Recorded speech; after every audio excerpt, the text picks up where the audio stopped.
Good morning, Katie Z here with another video. Shouldn't be too long.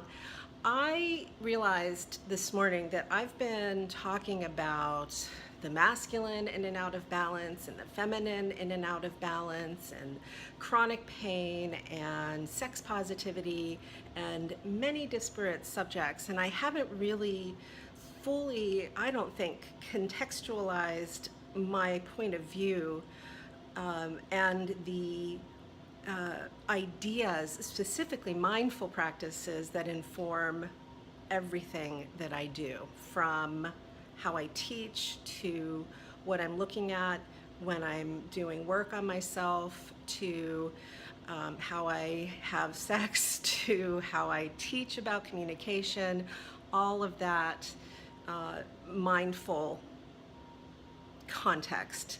And that context is esoteric Taoist yoga. I think yoga, consider it in a large sense, less having to do with the activities that you do, like you would if you went to a yoga class or a power yoga class or a hot yoga or yoga nidra, and yoga more as the metaphor, the definition of union, of combining, of wholeness, of becoming more whole. So it's a holistic practice. And these practices that I've learned 25 years ago, I think I was introduced to them. I was living in San Francisco. Core of this Taoist, esoteric, mindful, yoga, tantra, all those words have meaning in the context. At the core, for me, as I have learned and that I practice, the core of it has to do with consciously cultivating and maturing one's own response to arousal, that would be the tantric part, as well as emotional responses. So it's a way to practice and to cultivate emotional maturity as well as psychological and emotional resilience. So, people often, when I talk about teaching Taoist Tantra, immediately go to, oh, like Sting? Whatever he says about having intimacy for 8 hours, and my reaction to that is like, well, that's not actually the first thing you do. The first thing you do is smile. The basic foundational practice, again, as I learned, is to smile. And the smile is directed to the self. Self meaning your heart, your liver, your kidneys, your legs, your belly, your head, like actual physical parts of your body. So it starts concrete. The emotional practices, the breath work and mindfulness for cultivating positive emotions and learning how to manage your reaction to and how you stay with contractive emotions, all of that occurs in a way that is directed to organs in your body. So there's a whole wealth of stuff that people learn that is to the body physical and has nothing really to do yet with energy centers, with how energy moves, with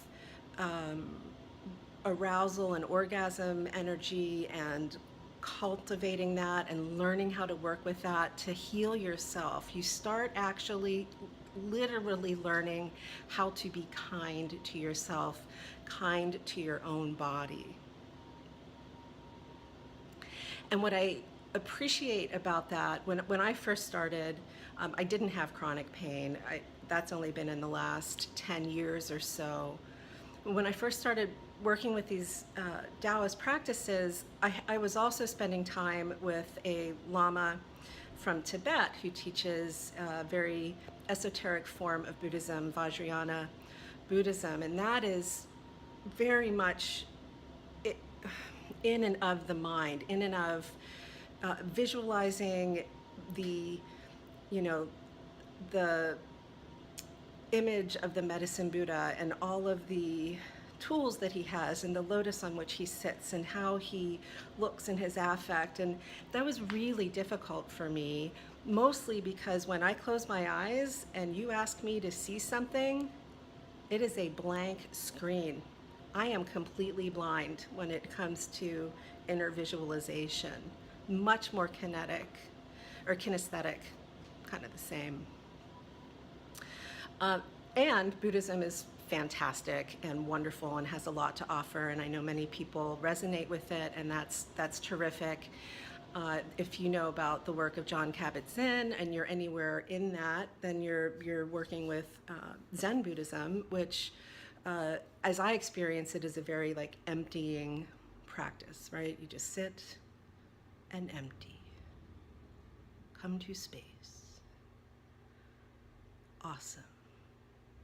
25 years ago, when I was first starting to learn about this stuff, that was not only unreasonable to ask, it was impossible for me to achieve. But I do know where my heart is. I do know where my kidneys are. I know where my knee hurts if it's not feeling great, and I know how to smile. The way that compassion practice fits into this Taoist system, as I understand it, and again, as I've been taught, I'm sure other people have been taught and understand it a bit differently. Compassion is one of the three virtues of Taoism: compassion, humility, and moderation. And those virtues they're not prescriptions for behavior, they're concepts for embodiment. So one would look at a moment and check in and say, oh, wait a second, was that arrogance? Was I being arrogant in that moment? And it's okay to be pride, right? To have pride and confidence in yourself. Are you being arrogant? Are you being an asshole right now? Or are you in your power, from a place of compassion, knowing what you know and not needing everybody else to know what you know? You know, humility being an expression of, I believe, personal power that doesn't need to overpower. There's a posture in power yoga and vinyasa called humble warrior, where you start in a warrior pose. You start in a really strong physical pose and bow. And I love that because it shows that humility comes from a place of personal power. And I believe that in Tao as well. And compassion having to do with recognizing that people suffer, recognize that we all suffer, that we all have attachments and appetites and sad and grief, and compassion as a point of view that seeks to not only recognize that but help to reduce and eliminate it. So it's, to me, it's the way I show up with it is through service mostly.